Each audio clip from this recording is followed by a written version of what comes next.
போகிறோம்.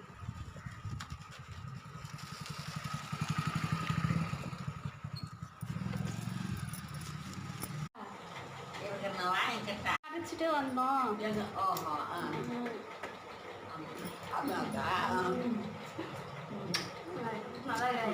நல்லா கிளம்பா ஆயா வீடியோ தான் போட்டுக்கிறேன் யூடியூப்லயா.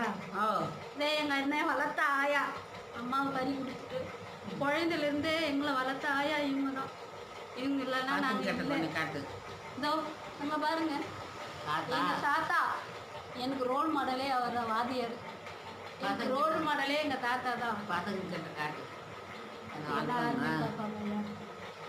என் பசங்க எல்லாம் தெரியும். பசங்க எல்லாம் நல்லா இருக்கிறாங்களா? எல்லாம் நல்லா வேலையா. வண்டியில் தானே வந்தேன் தானே?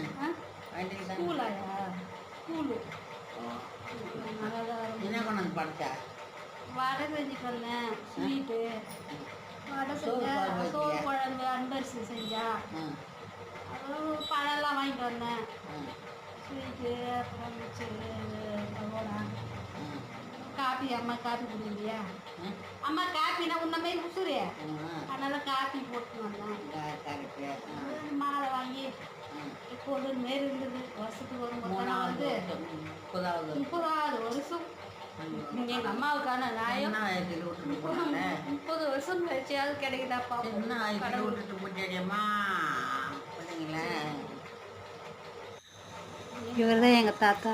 உனக்கு யார் பிடிக்குன்னா எங்கள் தாத்தா தான் பிடிக்கும். தாத்தா தான் பண்ணுவேன். ஆனால் அவ்வளோ ஒரு கருத்து சொல்கிறது இருந்தாலும் புரிகிற மாதிரி ரொம்ப பொறுமையாக பொறுப்பையாக சொல்லுவார். அவர் சொன்னாவே எதாக இருந்தாலும் ஒரு உதாரணம் தோற திருக்குறளோட ஏதாவது ஒரு பழமொழி, கவிதைகள் அது மாதிரி காமிச்சு சொல்லுவார். குழந்தைங்கள கூட சின்னவங்கள கூடங்க வாங்க போங்க வாப்பா போப்பான்னு தான் பேசுவார். இந்த வீடியோ பிடிச்சிருந்தா லைக் பண்ணுங்கள், சப்ஸ்கிரைப் பண்ணுங்கள்.